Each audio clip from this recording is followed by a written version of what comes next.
So this is the membership area here, part of our website tools and funnels and blogs and stuff. Go to dashboard here on one of our clients.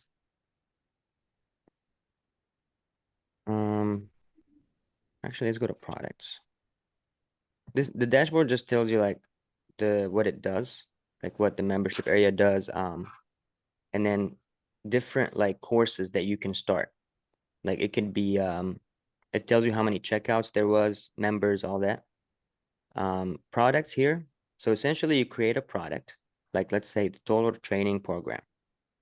And you have different videos and different sections in this product. So you can have different courses, videos in here.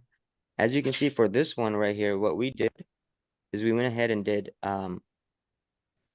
AI driven characters. So we just type in whatever we want them to say, and then they say it in this video. Welcome to the Total Fitness Training Program.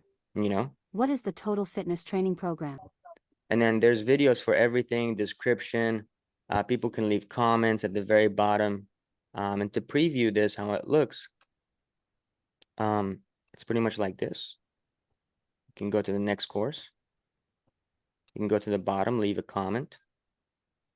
Or you can do an assessment.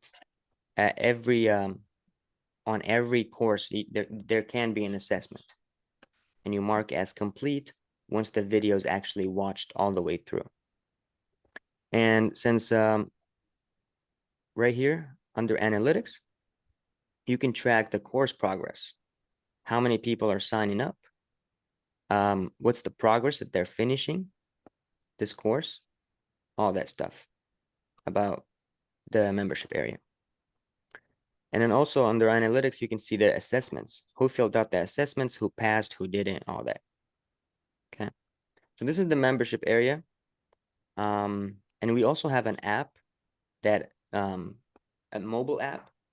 This membership area can be turned into a mobile app.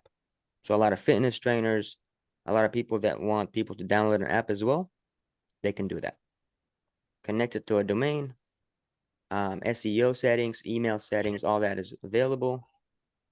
And yeah, it's really simple to set up.